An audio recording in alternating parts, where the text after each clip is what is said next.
जो लोग समझ रहे थे कि दहशत गर्दी की लहर पाकिस्तान में ख़त्म हो गई है, ईद से पहले तक 14 अगस्त से पहले तक जो ये तासुर था वो अब थोड़ा हल्का हल्का ज़ायल होता नज़र आ रहा है, क्योंकि शिया खानज़ादा जो पंजाब के वज़ीर दाखिला थे उनके अलमनाक कत्ल ट्रेजडी के बाद एक और बहुत बड़ी ट्रेजडी आज देखने को मिली है, जब कराची में सुबह मुत्तहिदा क़ौम मूवमेंट के MNA अब्दुल रशीद गुडेल साहब जो उन पर कातिलाना हमला किया गया। और इस वक्त भी जो है वो बहुत ही क्रिटिकल कंडीशन में, अगले 72 घंटे डॉक्टर्स ने बताया कि उनके लिए बहुत अहम है, उनकी ज़िंदगी के लिए। उनके फेफड़ों में गोली लगी है, उनके जबड़े पे गोली लगी है, उनके मुंह में गोली लगी है। अब्दुल रशीद गुडेल साहब बड़े दबंग किस्म के पॉलिटिशियन रहे हैं, कौमी असम्बली में भी, मीडिया टॉक्स में भी बड़े खुल के वो MKM की फ़िलासफ़ी, MKM के सेकुलरिज्म और दहशतगर्दी के ख़िलाफ़ अपने बयानात देते रहे हैं, दिल खोल कर देते रहे। 1988 से MKM के साथ हैं। 2008 में आपने NA 252 कराची से इलेक्शन जीता और 2013 के इंतखाबात भी इसी हल्के से 91,000 से ऊपर वोट लेकर आप कामयाब हुए। आपके मुकाबले में पाकिस्तान तहरीक इंसाफ के रहनुमा थे। हम दुआ गो हैं कि वो सेहतियाब हों, लेकिन अगले 72 घंटे ऑब्वियसली बहुत क्रिटिकल है। अब्दुल रशीद गुडेल साहब पर हमला किस चीज़ का ऐलान करता है? क्या रेंजर्स के ऑपरेशन को मजीद फाल करने की ज़रूरत है? क्या दहशत गर्दी के निशाने पर अब पॉलिटिशियंस हैं? ये वो तमाम सवाल है जो आज हम पूछेंगे, आज उठाएंगे अपने आज के पैनल से। लेकिन इससे पहले गुडेल साहब की स्पीच और उनकी शख्सियत का एक अंदाज देखते हैं। कराची आके देखो, कराची में एक दिन हड़ताल होती है स्पीकर साहब, बड़े वसूख से कहते हैं हड़ताल नहीं होनी चाहिए। मैं भी कहता हूं नहीं होनी चाहिए। अगर उसको हक दे दोगे क्यों हड़ताल करेगा? उसको अपना हक दे दोगे क्यों हड़ताल करेगा? लेकिन कराची के हड़ताल पे ऑब्जेक्शन पता क्यों है? कराची वालों से मोहब्बत पे नहीं है स्पीकर साहब, वहां के रेवेन्यू के शॉर्टफॉल पे है स्पीकर साहब। अगर इतना ही मोहब्बत है, खुदा की कसम 745 मरे हैं, 745 3 दिन में मरे। कुछ शर्म होनी चाहिए, कुछ हया होनी चाहिए, कुछ गैरत होनी चाहिए, कुछ पाकिस्तानियत होनी चाहिए स्पीकर साहब। वो भी पाकिस्तान के इतने वफादार शहरी हैं जितने तुम हो, जितना मैं हूं। स्पीकर साहब, पाकिस्तानी बनना सीखो, पाकिस्तानी समझना सीखो, आवाज कसना और फुकड़ बंद करना बंद करो। और अभी बात करते करते उन्होंने कहा कि शाम को तुम्हारी लोड शेडिंग होगी। हाँ बिल्कुल, 19 जून 1992 को भी इसी तरह लोड शेडिंग की थी और पीठ में छुरा घोंपा था। आज शाम को भी करके देख लेना। मैं पाकिस्तानी था, पाकिस्तानी हूँ, पाकिस्तानी रहूंगा। रशीद गुडेल साहब थे। हम सेहतियाबी की उम्मीद करते हैं कि इस तरह ही वो जो है बवागे दोहल तरीके से स्पीच दोबारा करें कौमी असम्बली में। वैसे वक्त साहब, बहुत अफसोस है हमारी तरफ से, पूरे पाकिस्तान की तरफ से, अब्दुल रशीद गुडेल साहब पे इस तरह हमला हुआ। अब उनकी हालत कैसी है? सबसे पहले तो ये बता दीजिए, आपके पास इंफॉर्मेशन होगी, खतरे से बाहर है या अभी भी क्रिटिकल है? शुक्रिया बहुत बहुत आपके कंसर्न का। बिल्कुल आपके साथ उन्होंने आई एम श्योर बहुत सारे शोज़ किए होंगे, आपका राब्ता रहा होगा जी। अभी जो उनकी हालत है वो क्रिटिकल ही है और डॉक्टर्स ने उनको 42 आवर्स दिए हैं कि अल्लाह करे वो बेहतर हो जाएं। उनके एक लंग में प्रॉब्लम है, गोली लंग में लगी, उससे ज़्यादा नुकसान हुआ है लंग को। तो हम सब दुआ कर रहे हैं कि अल्लाह उनको सेहत दे, ज़िंदगी दे। और इतना कहूँगा कि उसकी स्पीच आपने ये भी दिखाई, आपके पास और चैनल्स पे भी होगी, जिसमें वो कंप्लेन कर रहे हैं कि मैं MNA हूँ और मुझे कोई सिक्योरिटी नहीं दी गई। उन्होंने मीडिया टॉक की थी बाहर आके जी। और उनके ऊपर थ्रेट्स भी थी। जब इस तरह से वो मीडिया में बात करते हैं तो थ्रेट्स भी थी। मगर अफसोस के ना फेडरल गवर्नमेंट और ना सूबे की हुकूमत ने उस आदमी को कोई सिक्योरिटी दी। वो अकेला घूमता फिरता रहता था और बहुत ही अच्छे दिल का मालिक है। अल्लाह उसको सेहत दे। मगर अफसोस फिर से कहूँगा कि एक ऐसा शख्स, आपको शायद पता हो, एक जो 92 में ऑपरेशन हुआ था और उस वक्त एजेंसीज ने एक्सेप्ट किया था कि हकीकी हमने बनाई, हमने प्लांट किया था हकीकी को MQM को तोड़ने के लिए। उसी का एक आदमी आज कराची में मौजूद है। उसके साथ मैंने आंखों से 7 मोबाइलें देखी हैं। वो ना MNA है, ना MPA है, ना वो ओहदेदार है किसी जगह का। वो एक हकीकी जो पार्टी है, जो सब पूरा पाकिस्तान जानता है, उसको लेके चल रहा है। बंगले में रहता है, बख्तरबंद गाड़ी में घूमता है। 7 मोबाइलें मैंने आंखों से देखी हैं, खुदा की कसम कामरान भाई, मैंने आंखों से देखी हैं 7 मोबाइलें। हकीकी के सरबराह की बात कर रहे हैं ना, सिस्टम चल रहा है यार। जी। हाँ, ये कौन सा सिस्टम चला रहे हो आप लोग भाई? ये मैं हुकूमत की बात कर रहा हूं, उसको तुमने 7 मोबाइलें दी हुई हैं। गोडेल भाई जो पार्लियामेंट लीडर रह चुका है, एमएनए है, उसके पास एक सिपाही तक नहीं है, तो कहां ले जा रहे हैं इस मुल्क? अच्छा वसीम भाई, मेरा आपसे एक और सवाल है, जो इस मौके पर आप समझते हैं कि रेंजर्स ऑपरेशन को मजीद फाल होना चाहिए, या आप समझते हैं कि नहीं रेंजर्स का ये काम नहीं है? जिस तरह उन्होंने तहकीकात का भी आगाज कर दिया, आपको पता है रेंजर्स का एलामिया जारी हुआ है कि उन्होंने रशीद गोडेल साहब की इस हमले की तहकीकात का भी आगाज कर दिया। आप क्या समझते हैं कि मजीद रेंजर्स ऑपरेशन को सख्ती से चलना चाहिए ताकि इस तरह के वाकयात ना हो, या आप अदरवाइज सोचते हैं? देखें, आज भी अल्ताफ भाई ने कहा है, आज हमारी निगोशिएशंस होनी थी, we are for the operation, we demanded operation, हम ही हैं, बाकी फेडरल गवर्नमेंट भी इंटरेस्टेड नहीं थी। हमने, अल्ताफ भाई ने चीख के कहा कि ऑपरेशन किया जाए, आर्मी के हवाले से बात की। हम चाहते हैं आइन और कानून के दायरे में रहते हुए ऑपरेशन हो, अक्रॉस द बोर्ड हो, एक पार्टी को लेके नहीं ऑपरेशन किया जाए। ये जो मर्डर अटेम्प्ट हुई है गुडेल साहब पे, इस पे जो इन्वेस्टिगेशन अब करेगी रेंजर्स पे, तो आपको मुतमईन है या आपको उस पे कोई ऑब्जेक्शन तो नहीं रहा है? मुझे कोई ऑब्जेक्शन नहीं है। अल्लाह करे, रेंजर्स का बयान मैंने भी देखा, खुश आइन है बहुत। हम कोई खुदा ना खास्ता रेंजर के दुश्मन नहीं है।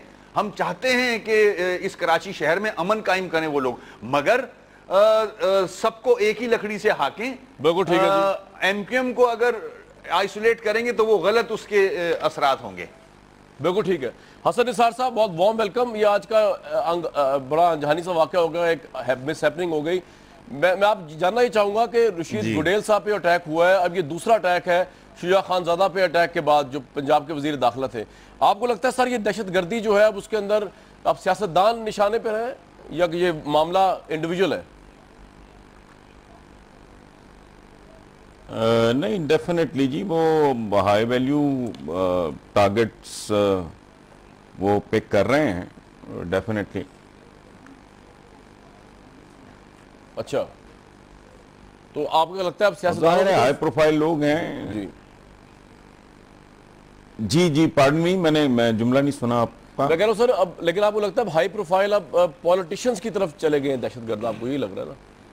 क्योंकि इससे पहले इन पे अटैक इस तरह नहीं जी होता था। बिल्कुल जी राइट। जी, तो हसन निसार साहब, ये जो रेंजर्स का ऑपरेशन जारी है, आपको लगता है इसको मजीद तेज कर देना चाहिए हमें रेंजर्स को?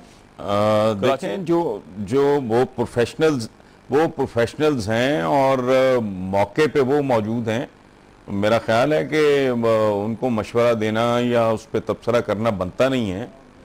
मेरा ख्याल है कि जो भी वो फैसला करेंगे वो बेहतर होगा। और जो एक तासुर ये बनता जा रहा है कि या बनाया जा रहा है कि सूरत हाल कोई थोड़ी बिगड़ रही है, तो ऐसा इसलिए मैं कम से कम इससे एग्री नहीं करता, बिकॉज ये कोई स्विच ऑन ऑफ वाला मामला तो कामरान शाहिद साहब है नहीं। जी जी, ये इंतहाई, देखें कितने बरसों का गंद है, कम से कम उतने हफ्ते तो सब्र का, तहम्मुल का सबूत देना चाहिए। दूसरे, इस तरह के मामलात में ऊंच नीच होती रहती है, फ्लक्चुएट होता रहता है मामला, और let's hope for the best.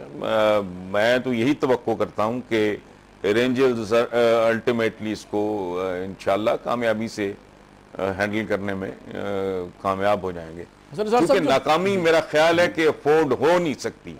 जो आप सही कह रहे हैं, बिल्कुल नाकामी अफोर्ड हो नहीं सकती। सही सर, ये आप सही कह रहे हैं, लेकिन कामयाबी और नाकामी, हसन निसार साहब, बड़ी रिलेटिव टर्म बन जाती है जब मुख्तलिफ पार्टीज उस पर मुख्तलिफ आरा का इजहार करते हैं। मतलब इस वक्त हुक्मरान पार्टी जो है वो तो रेंजर ऑपरेशन के साथ खड़ी हुई है, लेकिन हम देखते हैं कि सिंध की दो दूसरी पार्टीज जो है वो उसके मुतालिक रिजर्वेशन रखती हैं, जो पीपल्स पार्टी और MQM।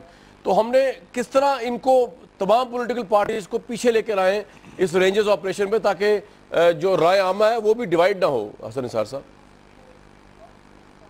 देखें, राय आमा तो डिवाइडेड होती है, खालिक और मालिक और राज़िक के वजूद और ज़ात पे भी मुकम्मल इत्तेफाक बनीना इंसान के दरमियान नहीं रहा। और आपने जो पार्टीज की बात की है, मेरा ख्याल है कि in the ultimate analysis ultimate party वो अवाम है।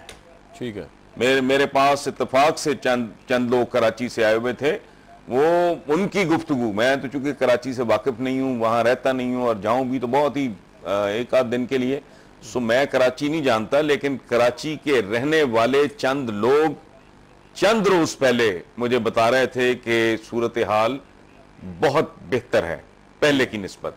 सो अल्टीमेट पार्टीज को छोड़ें, पार्टीज के अपने एंगल्स हैं, अपनी तरजीहात हैं, उनके अपने तहफ्फुज़ात हैं, उनके अपने मामलात हैं। यही पार्टी सारी मौजूद थी तो ये शहर इस अंजाम को, इस हालत को पहुंचा है। इसलिए मेरे नज़दीक उनकी अहमियत सानवी है। असल बात यह है, फैसला जहां होना है वो करेंगे अवाम, और अवाम की भारी तरीन अक्सरियत जो है उसे हम खामोश अक्सरियत कहते हैं। आप कैलकुलेट करके देख लें कराची की टोटल आबादी और कौन कितने लोग किसके साथ हैं, और उसके बाद टोटल आबादी को सामने रखें तो सूरत हाल वाज़ेह हो जाएगी। अल्टीमेटली अगर लोग कहते हैं कि वो मुतमईन हैं, वो खुश हैं और वो एक बेहतर मुस्तकबिल उनको दिखाई दे रहा है, तो मेरा ख्याल है कि सूरत हाल ठीक है। ज़बरदस्त। वसीम भाई, वैसे ये हसन साहब की तो खैर अपनी राय है, लेकिन मैंने खुद भी जाके वहाँ पे विजिट किया और उन्होंने प्रोग्राम भी ऑनर किया। कराची की अक्सरियत जो है ताजरों की और दूसरे लोगों की, वो यही समझते हैं कि बेसिकली कराची के हालात बहुत बेहतर हो चुके हैं।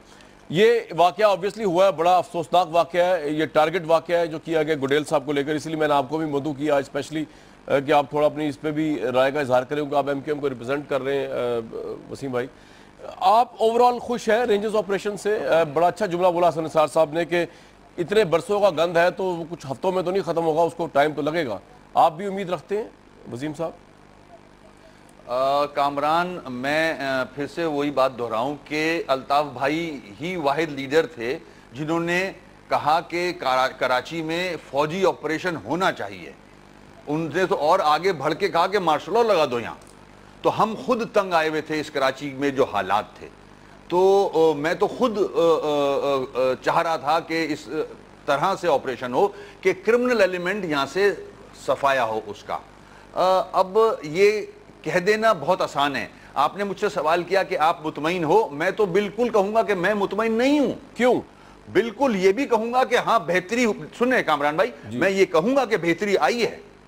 मुतमईन का लफ्ज जो है ना, वो गवर्नमेंट की रिस्पॉन्सिबिलिटी होता है, लॉ इन्फोर्समेंट एजेंसीज की रिस्पॉन्सिबिलिटी होता है कि उसकी माल जान की हिफाजत। ठीक है, आज 26 साल से है रेंजर्स कराची में, 89, ठीक है, और 89 से लेके आज तक जो हालात हैं, तो क्या MQM ने किसी का हाथ रोका हुआ था कि क्रिमिनल को मत पकड़ो? आज लियारी में जो गैंग्स थे आज भी ऑपरेट कर रहे हैं, ठीक है, उनको पकड़ा है, इन्होंने मारा भी है, पकड़ा भी है, बहुत कमी आई है, ये मैं मानता हूं इस बात को। कल बैंक डकैती हुई है बहुत बड़ी, परसों अखबार में स्टेटमेंट मौजूद है कि प्रेसिडेंट साहब की पूरी फैमिली कराची से शिफ्ट हो गई है इस्लामाबाद। तो ये भी इंडिकेटर्स हैं, क्राइम कम नहीं हुआ है, क्राइम है। हाँ, इनके ऑपरेशन से लोग चले गए मुल्क से बाहर, जाने दिए गए हैं मुल्क से बाहर। जो कोलैबोरेटर था, जो लेकिन वसीम अख्तर साहब, जो दूसरी कम्युनिटीज के लोग हैं जैसे बलोची के बाबा लाडला वगैरह, इनको मारा है फोर्सेस ने। इसके अलावा मैं तो मान रहा हूं इस बात को। सर आर्गुमेंट ये वसीम भाई, आर्गुमेंट ये दिया जाता है कि MQM ने जरूर फौज को इनवाइट किया और ऑपरेशन का कहा, लेकिन जब उसी फौज ने जिसको आप सलाम पेश करते रहे, मिलियन मार्च करते रहे आप जिनके लिए, उसी अनबाइस्ड और गैर मुतनाज़ा फौज ने या रेंजर्स ने जब ऑपरेशन किया, जिसमें पीपल्स पार्टी के लोग भी पकड़े गए, जिसमें बलोच लियारी गैंग वॉर के लोग भी पकड़े गए, और जिसमें आपके मुत्तहदा कौम मूवमेंट के कारकुन भी पकड़े गए, तो उस वक्त मुत्तहदा कौम मूवमेंट ने अपने कारकुनों के पकड़ने के बाद बिल्कुल ही चेंज कर दिया अपनी रविश को, और रेंजर्स के ऑपरेशन को जिस तरह क्रिटिसाइज किया आपने, अल्ताफ हुसैन साहब ने, इससे डीमोरलाइज करने की कोशिश की आपने सिक्योरिटी फोर्सेस को भी, और इस वजह से अब काम थोड़ा रुका हुआ है और आज इस तरह के वाकयात देखने को मिल रहे हैं। ये भी आपके अगेंस्ट कॉन्ट्ररी आर्गुमेंट है, इसको किस तरह रिस्पॉन्ड करेंगे वसीम साहब? कि क्रिमिनल्स तो रहे हैं, ये आर्गुमेंट आप दे सकते हो, आप एक अपना तज्जिया दे सकते हो, मगर जहां तक कराची आइट्स का मामला है, वो सोच ये नहीं रखते जो आप कह रहे हो। आपने बड़ी आसानी से कह दिया कि पीपल्स पार्टी के लोग गिरफ्तार हुए हैं। ओ भाई, जिसने ऐलान किया था कि मैंने इतने हथियार दिए हैं, मैंने इतने लाइसेंस दिए हैं हवा में चलाने के लिए, शादियों में चलाने के लिए नहीं दिए, मैंने तो महाजरों को मारने के लिए दिए हैं, वो आपका मंजूर नजर बना हुआ है। आज सहूलत कार अगर MQM का है तो पकड़ लेते हो आप। अगर पीपल्स पार्टी का कोई दहशतगर्दों का सहूलतकार है, उसको तो आप नहीं पकड़ते। जमानत में, हाँ, मैं उसी की बात कर रहा हूं। देखें, नहीं, जमानत की बात नहीं हो रही, इनके पास पूरे कानून मौजूद हैं, पावर्स मौजूद हैं फॉर 90 डेज, वो अलग चीज है। लेकिन वसीम भाई, आप इसको किस तरह रिस्पॉन्ड करते हैं क्रिमिनल्स अगर एमक्यूएम से पकड़े जाएं और इल्ताफ भाई खुद एतराफ करें कि जी अगर मेरी पार्टी में जो क्रिमिनल्स हैं उनको छोड़ देना चाहिए खुद पार्टी को, तो इल्ताफ हुसैन साहब ने खुद एतराफ किया है, तो फिर रेंजर्स के ऑपरेशन को मुतराजा क्यों बनाती है एमक्यूएम?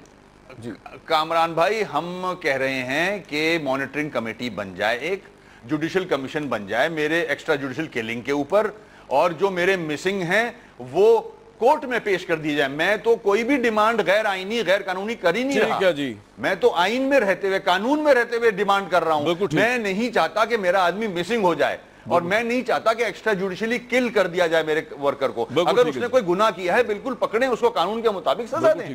मैं कब डिमांड कर रहा हूं ये वाली बातें? ऑपरेशन जारी रखें मगर कानून के दायरे में। बिल्कुल। हसन निसार साहब, मुल्क इस तरह चलता रहेगा? मतलब हमारे सिविल इदारे तो फेल हो गए, अब रेंजर्स जो है वो ऑपरेशन करेगी तो कामयाबी होगी, और जब रेंजर ऑपरेशन करेगी तो पॉलिटिकल पार्टीज को एतराज भी होगा, ऑब्वियसली हो सकता है उनको लग रहा है वो हदूद से आगे बढ़ रहे हैं।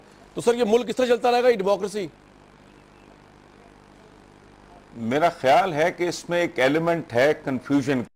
अच्छा, इधर पंजाब में भी ये बहुत, आपको पता है कामरान शाहिद साहब, पंजाब में भी ये रिवाज बहुत है, बहुत आम ट्रेंड है कि मुख्तलिफ किस्म के जराइम पेशा, एक तो सीधे साधे वो कातिल, डाकू, कब्जा ग्रुप, ये मुख्तलिफ किस्म के जराइम पेशा लोग मुख्तलिफ किस्म की पार्टीज में नकब लगाते हैं। सही है, ये पंजाब में भी बहुत है, बिल्कुल सही, बहुत है, ठीक है। अच्छा, तो अगर ये यहां इतना कॉमन है तो कराची में क्यों नहीं होगा? कंफ्यूजन मेरा ख्याल है कि यहीं पैदा हुआ है, और इस चीज को सॉर्ट आउट करने में जो फरीकैन हैं वो अभी तक कामयाब नहीं हो पा रहे। वो जो किसी ने कहा था ना कि ये मौलवी डाका डालते हुए पकड़ा गया है जी, तो जवाबन कहा गया कि हुजूर ये मौलवी डाकू नहीं है, डाकू ने दाढ़ी रखी हुई है। सही सही, ठीक है। ये बेसिकली ये मेरा ख्याल है कंफ्यूजन है जिसकी वजह से सूरत हाल यहां तक पहुंची है। अगर ये रिजॉल्व कर लिया जाए, वो वसीम भाई अपनी जगह पे बिल्कुल दुरुस्त बात कर रहे हैं कि भी जराइम पेशा और उसमें ये बड़ी थिन लाइन है, लेकिन ये बहरहाल मुतल्लिका फोर्सेस को ये लाइन ड्रॉ बहरहाल करनी पड़ेगी। सर लाइन तो ड्रॉ करनी पड़ेगी, लेकिन मेरा सवाल जरा आपसे ये था हसन निसार साहब के ये लाइन उनको क्यों ड्रॉ करनी पड़ेगी? हमारी जो इलेक्टेड गवर्नमेंट्स हैं वो मर गई हैं, वो काम क्यों नहीं कर रही हैं? ये सारा काम 26 साल से रेंजर्स को पावर नहीं दी इलेक्टेड गवर्नमेंट ने। अब इलेक्टेड गवर्नमेंट इतनी नाकाम हो गई है, पुलिस इतनी नाकाम हो गई सिंध में, उन्होंने कहा जी रेंजर्स को पुलिस के भी अहकाम, ऑर्डर्स, इख्तियारात आप ले लें, ऑपरेशन के भी आप ले लें, तो फिर ये हुकूमत को घर भेज देना चाहिए अगर सारा कुछ फौज नहीं कर रहा है। बिल्कुल आपकी बात से मैं 100% इत्तेफाक करता हूं। Not just this government, so called elected governments ने आज तक इस मुल्क या इस मुल्क के अवाम को दिया क्या है? और मेरे तो सियासी ईमान का हिस्सा है कि अगर इस मुल्क में मार्शल लॉ भी लगे तो उसके जिम्मेदार भी इस मुल्क का पॉलिटिकल एलिमेंट था। वो अगर डिलीवर करते, वो अगर इतने बदतरीन उनकी परफॉर्मेंस ना होती, वो इंतहाई बदनाम लोग ना होते, उनकी करप्शन के लूट मार के किस्से जबान ज़द-ए-आम ना होते, लोग उनकी दिल से जेन्युइनली रिस्पेक्ट करते, तो इस मुल्क में कभी मार्शल लॉ की नौबत ना आती। ये सही बात है। अगर मार्शल लॉज को या फौज को भी आप उस हवाले से ब्लेम करते हैं तो मैं उसका भी रूट कॉज इस मुल्क के जो पॉलिटिकल मटेरियल है मैं उसको समझता हूं। ये 7 साल देखें पंजाब में हो गए इनको, at a stretch, one go 7 साल से ये एक मिसाल में देता हूं, झूठ दर झूठ बोल रहे हैं थाना कल्चर चेंज करेंगे। वो थाना कल्चर चेंज करने के लिए तुम्हें IMF से कुछ चाहिए, किसी की इजाजत चाहिए, कर लो, लेकिन नहीं, ये करने वाले काम अब बल्दियाती इंतखाबात में जितनी बदनीयती का कराई नहीं रहे, इनके चंद ठीक है, डेढ़ पौने 2 साल इनका बाकी रह गया, अब तक इन्होंने नहीं कराया, बदनीयत है। सो इन लोगों ने डिलीवर ही नहीं किया। इस मुल्क का जो सियासी सो कॉल्ड जो पॉलिटिकल एलीट है हमारी, ये खुद गर्ज है, सफाक है, ये जालिम है, ये डिलीवर नहीं करते। इन्हें डिलीवरी और एबॉर्शन के दरमियान तमीज नहीं है। ये बड़ी जबरदस्त बात की आपने, डिलीवरी और एबॉर्शन के दरमियान फर्क नहीं है। हसन निसार साहब, सियासी कॉन्टेक्स्ट में डिलीवरी और एबॉर्शन के दरमियान क्या फर्क होगा? सियासी कॉन्टेक्स्ट में बड़ी इंटरेस्टिंग बात नहीं, डिलीवरी देखें, डिलीवर करना तो बिल्कुल कुछ और चीज है। जब आप ताम झाम करते हो, लोगों को धोखा देते हो, आपके हॉस्पिटल में इक्विपमेंट खराब है, डॉक्टर्स मौजूद नहीं, दवाएं मौजूद नहीं, 30% बेडशीट्स हैं, उनके ऊपर भी खून के धब्बे हैं, मरीज बैठे हैं कुर्सियों के ऊपर, हाथ में पकड़ के वो जो लगाते हैं, ग्लूकोज लगाते हैं, उसका वो पकड़ के वो हाथ में 80 साल का बूढ़ा बैठा है, स्कूल आपके उजड़े हुए हैं, और आप इनको मेट्रो और इस तरह के जब धोखे, ये एबॉर्शन है। सही, डिलीवर करना कुछ और चीज का नाम है, मोटरवे है। आज तक ये फख्र करते हैं, इनको शर्म आनी चाहिए मोटरवे पे। आज तक इस मोटरवे ने हाई परफॉर्मेंस गाड़ियां चलाने वाले लोगों के अलावा इस मोटरवे ने इस मुल्क की इकोनॉमी या आम आदमी को दिया क्या है? सही, इक्तसादी हवालों से ये मोटरवे इस्तेमाल के काबिल नहीं है। तो ये टोपी ड्रामे करते हैं, लोगों को धोखा देते हैं।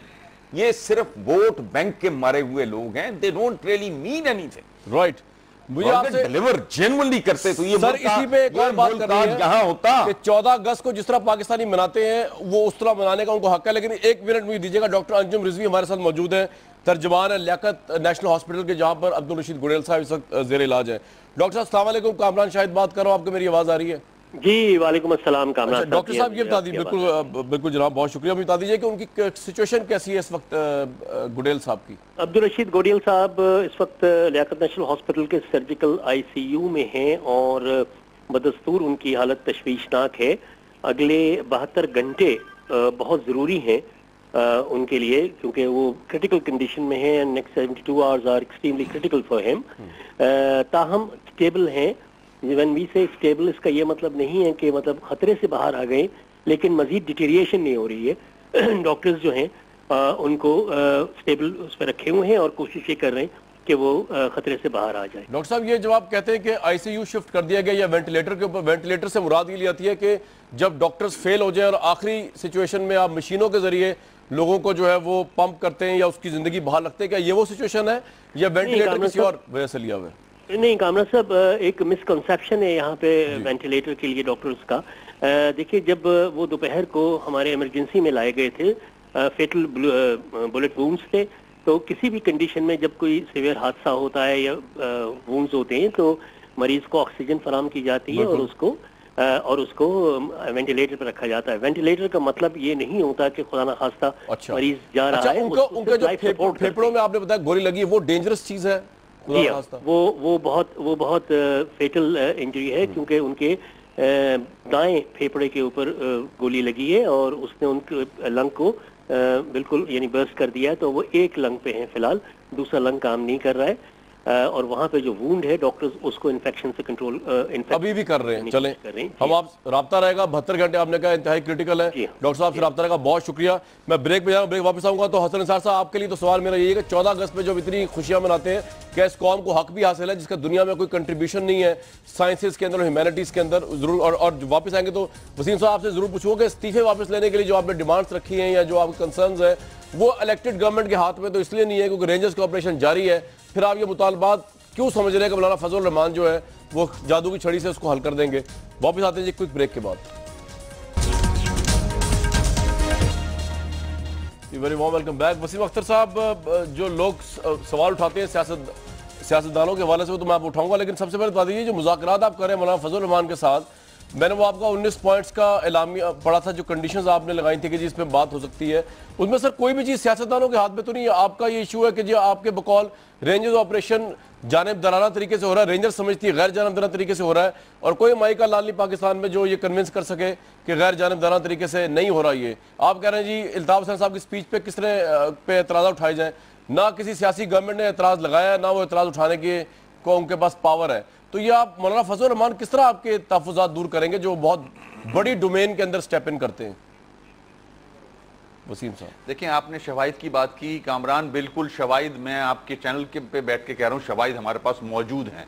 हम ऐसे ही नहीं खामखाई में इस हद तक पहुंच गए कि हमने इस्तीफे दे दिए। कोई भी सियासी जमात ये स्टेप बड़ी मुश्किल से लेती है। सर मैं वापस, हमने इस्तीफे दे दिए, हम पार्लियामेंट से बाहर आ गए, ठीक है, तो हमारे पास शवाहिद हैं। अच्छा। ये ऐसा नहीं है कि हम बगैर शवाहिद की बात कर रहे हैं। जहां तक मौलाना साहब का मामला है, मौलाना साहब को पूरी पार्लियामेंट ने मैंडेट दिया है, उसमें सारी सियासी जमातें मौजूद हैं, ठीक है, और सियासी जमातों की ही कंसेंसस। सर मेरा सवाल ये वसीम भाई, सारी सियासी जमातें मिलकर भी रेंजर्स ऑपरेशन में मुदाखलत नहीं कर सकती, ये ग्राउंड रियलिटी है, नवश्ता दीवार है, तो फिर आप किस तरह उनसे दूर होंगे? मेरी बात कामरान भाई खत्म नहीं हो रही ना, आपने सवाल दोहरा दिया अपना। प्लीज आप अपना टाइम खराब कर रहे हो। जी देखें, मैं कब बोल रहा हूं कि ऑपरेशन खत्म कर दें, मैं तो ये नहीं कह रहा खत्म कर दें। मौलाना साहब को मैंडेट मिला है, मैं ये चाहता हूं, बल्कि मैं नहीं चाहता, मैं तो बाद में आता हूं, प्राइम मिनिस्टर साहब और इंटीरियर मिनिस्टर साहब के रिकॉर्ड पे स्टेटमेंट कराची आने के बाद उन्होंने खुद कहा था मॉनिटरिंग कमेटी बननी चाहिए एक, जिसके मैं हक में हूं। मॉनिटरिंग कमेटी न्यूट्रल लोगों की बननी चाहिए ऑपरेशन के ऊपर, व्हाई नॉट। तो अगर ये बना दी जाए और उसको मॉनिटर किया जाए कि कहीं आइन और कानून से तजावुज तो नहीं किया जा रहा, किसी के साथ ज्यादती तो नहीं हो रही, मेरा अगर गलत आदमी है बिल्कुल पकड़े, मैं ऑपरेशन रोकने की बात ही नहीं कर रहा। आप ऑपरेशन रोकने की बात आप क्यों कर रहे हो? आप डायरेक्शन देने की बात कर रहे हैं सर, आप ऑपरेशन को जो डायरेक्शन देने की बात कर रहे हो, पॉलिटिशियंस के हाथ में नहीं इसको डायरेक्शन देना, मैं ये कह रहा हूं सिर्फ।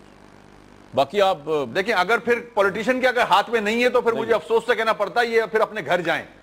यहाँ तो अदालतें जजों के हाथ में नहीं, फौजी कोर्ट्स आ गए सर, हालात को समझे तो फिर घर जाएं ना सर, फिर घर जाएं, ठीक है। फिर ये डेमोक्रेसी का जो ढकोसला है ना, ये दुनिया को पागल ना बनाए। ये बात ठीक है आपकी, ये पॉइंट आपका मैंने शुरू में भी रेस किया।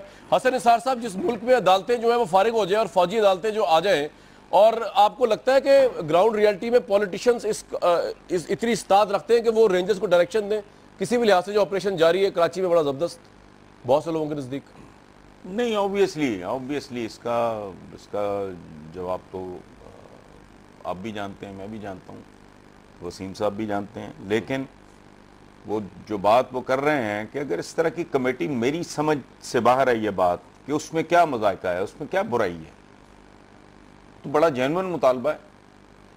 सर वो कमेटी करेगी क्या? वो कमेटी आप कमेटी क्या करेगी? मतलब सर ये बताया ना, वो कमेटी क्या करेगी? वो पार्लियामेंटेरियंस की कमेटी चाहे बना दे आप, वो करेगी क्या?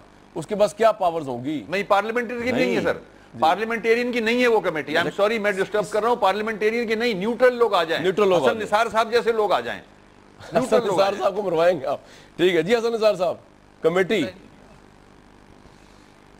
नहीं, मैं देखें बात सुने, ऐसा नहीं है कि अच्छा फिर चलें, let's assume for a minute के जो बात आप कर रहे हैं वो बिल्कुल दुरुस्त है, तो फिर एक्सपोज हो जाएगा सारा कुछ, कम अज कम इंटेंशंस तो वाजे हो जाएंगी ना, बात तो किसी एक तरफ लगेगी। ये मुतालबा तो बताते खुद बहुत लॉजिकल है। अच्छा, वसीम साहब जो बात कर रहे हैं, वो कमेटी भले कुछ ना कर सके, मैं अपनी फाइंडिंग देता हूं, आप भले उस पर कान धरें ना धरें, ठीक, लेकिन अगर मैं आपके बारे में कोई फाइंडिंग देता हूं, आप मुझसे ताकतवर हैं, आप एक्लिप्स कर सकते हैं, लेकिन एक बात तो तय हो जाएगी ना, ठीक है, कि आप बुलडोज कर रहे हो। राइट। हसन निसार साहब, एक ब्रेक से पहले आप फरमा रहे थे कि इस मुल्क के अंदर जो है जो हाल किया है लीडर्स ने, बड़े बड़े लीडर्स ने, लेकिन सर अभी 14 अगस्त पे मुझे आप बड़े याद है, 14 अगस्त पे मैं बाहर निकला लाहौर में, तो तिल धरने की जगह नहीं थी, जिस तरह कौम नाच नाच कर जश्न मना रही थी, लग तो ऐसे रहा था कि हम तो तरक्की याफ्ता अक़वाम के सबसे बुलंद उस पे हैं, और यही कौम इलेक्ट करती है लीडर्स को। तो नहीं जी, नहीं, देखिए बात सुने, जश्न आज़ादी और जश्न मादर पिदर आज़ादी में फर्क होता है जी। ये जश्न मादर पिदर आज़ादी है, जहां ट्रैफिक जैम्स हो जाए, बेहूदगी हो रही हो, ख़वातीन को टीज किया जा रहा हो, वो व्हीलिंग शीलिंग हो रही हो, 14 साल का बच्चा मोटर बाइक पे बगैर हेलमेट के आवारा फिर रहे हों, मेन बुलवार्ड पे गुलबर्ग की दौड़ें लग रही हों, लिबर्टी का चौक मुकम्मल तौर पे जैम हो चुका हो और बदतमीजियां हो रही हों उरूज पे, लेकिन प्रॉब्लम यह है कि जश्न आज़ादी और जश्न मादर पिदर आज़ादी का फर्क महसूस करने के लिए, जानने के लिए आपको उम्दा तालीम और आला तरबियत की जरूरत होती है। सही है। ये दो चीजें हैं जिनसे कौम को जानबूझ के महरूम रखा गया है, ताकि फरसूदा, बेहुदा, गली सड़ी, गलीज, करप्ट अशराफिया का इक्तदार पे अजारा जो है, मोनोपोली, वो कायम रहे। एक बात। दूसरी बात, प्लीज कामरान शाहिद साहब, जब आप कौम की बात करते हैं तो दरअसल हमने चंद शहरों को कौम और मुल्क और पाकिस्तान समझ लिया है। ये जिस तरह के जश्नों की आप बात कर रहे हैं, ये तो आपके चंद मेन मुतमव्वल अर्बन सेंटर्स की तमाशबी नहीं है। ये मेरे फार्म हाउस ये साथ है जी, लाहौर का हिस्सा है। जाती उम्रे से 10 मिनट की ड्राइव, वहां तो भूख नंग है। रिसेंटली एक सर्वे आया है कि पंजाब के देहात की 99%, पहले तो देखे ना कि देहात की आबादी कितनी है, उस देहात की आबादी का 99% गंदगी के ढेरों पे जिंदगियां गुजार रहा है। सही। आप उनको एक्सक्लूड ही कर देते हैं। हम कहते हैं लाहौर में हो रहा है, फैसलाबाद में हो रहा है, कराची में हो रहा है, और चंद 5, 7, 8, 10 शहर आप लगा लें, बाकी पाकिस्तान नहीं है। तो ये जश्न कहां मनाया जाता है? ये सारे नखरे, ये खाते पीते मुतमव्वल जिनके पेट भरे हुए हैं, ये वो मनाते हैं। जो रोटी नहीं खरीद सकता वो झंडा खरीदेगा। ये धोखा है, ये शराब है, ये फरेब है जो हम अपने आप को दे रहे हैं। पॉवर्टी लाइन पे जो लोग हैं, मुझे ये बताएं, वो क्या करेगा जी? वो कौन सी मोटर बाइक पे व्हीलिंग करेगा? झंडा कहां से खरीदेगा? उसके पास रोटी खरीदने के पैसे नहीं है। तो ये मतलब ये कोई जश्न, ये टोटल धोखा और फरेब। और हम, मेरा ख्याल है, वाहिद कौम है दुनिया की, वाहिद, जो खुद अपने साथ झूठ बोलते हैं। दूसरी कौमें हैं वो ढका छुपा के, को कैमोफ्लैज करके, को शुगर कोटिंग करके वो लोगों को बेवकूफ बनाते होंगे, लोगों को के साथ झूठ बोलते होंगे, उनको धोखा देते होंगे कि जी यहां वेपन्स ऑफ मैस डिस्ट्रक्शन है, पूरा मुल्क उजाड़ दो, बाद में माफी घर जाके बैठ जाओ सुकून से। हम वो शायद वाहिद लोग हैं सही जो एक दूसरे के साथ झूठ बोलते हैं। तो ये तो जश्न आजादी, क्या किस बात का हसन जश्न साहब, आजादी? हमारे हमारे बात सुने, आजादी हो, एक मिनट, जी, जी, एक सेकंड, जी, जी। आजादी होती क्या है मुझे बताएं?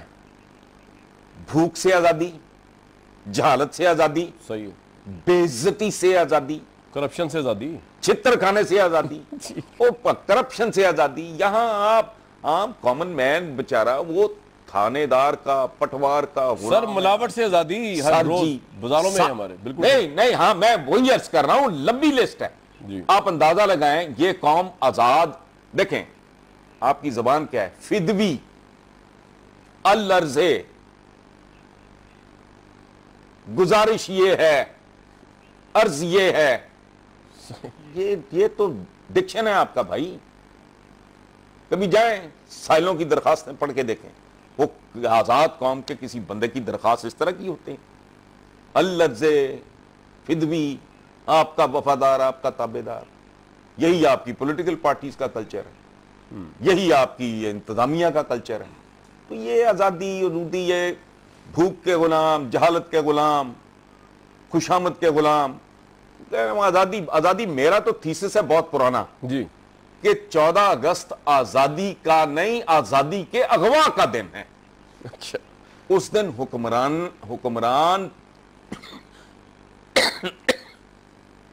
हुक्मरानों की तब्दीली का, आकाओं की तब्दीली का दिन था वो। गोरों की जगह ये काले, पीले, नीले, हरे, ये अजीब तरह के बिज्जू आ गए और काम इन्होंने उनसे भी बदतर किया। उन्होंने बड़े अच्छे काम किए थे सर। रेलवे ट्रेन आज तक ट्रैक नहीं बना सके हम, उनकी ऐसी सड़कें नहीं बना सके आप। जी, इरिगेशन सिस्टम, यूनिवर्सिटीज देख लें, इंजीनियरिंग यूनिवर्सिटीज देख लें, आपकी कॉरपोरेशन, आपके सारे का सारा निज़ाम, इन्होंने उसको अब्यूज करने के अलावा, किया क्या है?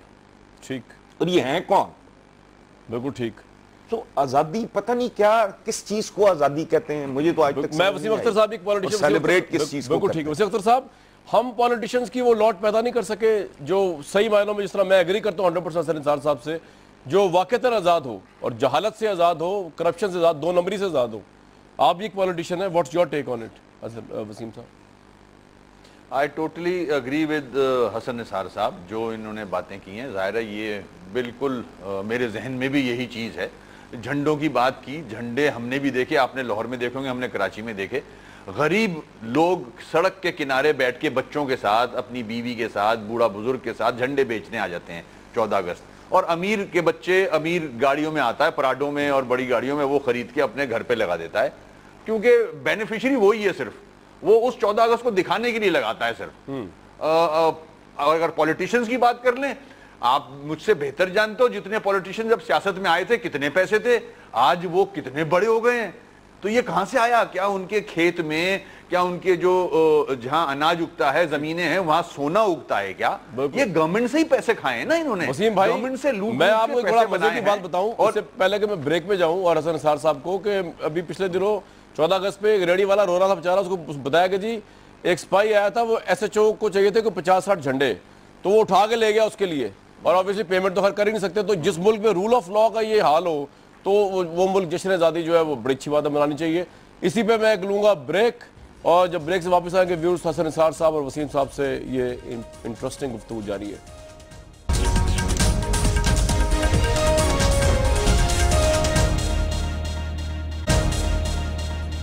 Very warm welcome back. Hasan Nisar साहब, इंडिया के मुतालिक कहा जाता है ना, क्योंकि वहाँ पे फास्ट बॉलर कोई पैदा नहीं हुआ, क्योंकि वो मीट नहीं खाते, वेजिटेरियंस हैं, तो उनके खमीर में नहीं है फास्ट बॉलर पैदा करना, तो हमारे भी खमीर में नहीं है कॉम्पिटेंट पॉलिटिशियंस एट लार्ज पैदा करना। क्या मसला क्या हो गया हसन साहब? उसकी बड़ी सादा वजह है कामरान शाहिद साहब, 1000 साल की गुलामी है जो अब तक कंटिन्यू कर रही है। ये जो हम लोग आपस में, मैंने पहले बात की थी ना, आपस में झूठ बोलते हैं हम लोग, ये जो कहते हैं ना कि हमने 1000 साल बर्रे सगीर पे हुकूमत की, वो हमने नहीं की, हमारी तो औकात ही कुछ नहीं। मैं एक दफ़ा एक अरब ने एक पाकिस्तानी डॉक्टर को, मैं रियाद की बात कर रहा हूँ, सऊदी अरेबिया, उसने कहीं कह दिया कि व्हेन वी कॉन्कर्ड स्पेन, उसने कहा तू पागल तो नहीं है, स्पेन तो अरब्स ने कॉन्कर किया था, तो मोहम्मद सलीम रासी कहां से आ गया बीच में? मतलब कौन सी फतुआत हैं बर्रे सगीर के लोकल मुसलमान का, मुझे बताएं। कोई कुछ भी नहीं पल्ले, को गौरी आ गए, को गजनवी आ गए, को अरब मोहम्मद बिन कासम आ गया, फलाना। तो ये चंद खानदान थे गैर मुल्की, और हालत ये है कि इस्लाम, देखें हम कहते हैं ना कि दीन हमारा कदर मुश्तरक, ये कदर मुश्तरक होती तो बांग्लादेश अलग होता, ठीक है, ऐसा नहीं होता। ईरानियों की और अरबों की आपस में शदीद नफरत है, पोइट्री भरी पड़ी है, हकारत से वो अरबों का जिक्र करते हैं, अरबों की और टर्क्स की आपस में, वो सारी तारीख आपस में जंगों से भरी पड़ी है, करबला से लेके वहां के करबला। तो बुनियादी तौर पे हमने गजनियों की, गौरियों की, सर, लेकिन इंडिया ने तो प्रोड्यूस किया लीडरशिप, इंडिया भी तो हमारे साथ ही इंग्लैंड के अंदर था ना सर, तसल्लुत में इंडिया ने तो नहीं, वो भी मैं नहीं, गुजारिश ये है कि वो भी मिथी है। अच्छा, एक किताब है उनके, एक बहुत ही सीनियर मोस्ट एक ब्यूरोक्रेट की, जिनका मैं नाम भूल रहा हूं, है वो बंगाली, मुश्किल सा नाम है उनका, किताब का नाम है द गैंगलैंड डेमोक्रेसी। अच्छा, वो भी इतनी ही गलीज, इतनी ही मकरू और इतनी ही गंदी है। बिल्कुल ठीक है हसन साहब, चूंकि उनकी भी गुलामी की, देखे बात सुने, बांकपन के साथ रूल करना, खिदमत करना, ये लाइन में लगा खड़ा है स्वीडन का बादशाह, ये टोनी ब्लेयर की बीवी का चलान हो रहा है टिकट ना लेने पे, ये ग्रेसफुल लोगों के, ये आजाद लोगों के, अरे भैया रूल ऑफ लॉ। वसीम साहब, हम कभी एक्सपेक्ट करेंगे पॉलिटिशियंस से रूल ऑफ लॉ इंप्लीमेंट करें, हसन निसार साहब कह रहे हैं पूरी दुनिया में जो है, जिस तरह हमारे सियासतदान भी करें? इस मटेरियल के साथ तो नहीं हो सकता, जिसने पाकिस्तान बनने के बाद, गोरे के बाद जो इक्तदार लिया है, जिसने कब्जा किया है। आपने कब्जे के बाद कायद आजम कत्ल किया, फातिमा जिन्ना कत्ल की, लियाकत अली खान कत्ल किया, आप कौन सी कौम की बात कर रहे हो? बिल्कुल ठीक है सर, टोटली एग्री इस पे करता हूं जरूर हसन बात साहब के करेंगे। साथ। बड़ी दिलचस्प निश्चित रही आप दोनों हजरात से। बहुत शुक्रिया वसीम साहब, हसन निसार साहब का खुशी शुक्रिया। आपने जो है वो पहले भी एक प्रोग्राम था, उसके बावजूद आपने हमें टाइम दिया और आपका स्टेमिना माशाल्लाह जबरदस्त। बहुत शुक्रिया आपका वंस अगेन। व्यूअर्स, आज के प्रोग्राम था। अल्लाह ताला गुडेल साहब को सेहत तंदुरुस्ती दे और उनको हम पार्लियामेंट भी देखें, टॉक शोज में भी। कल तक के लिए इजाजत।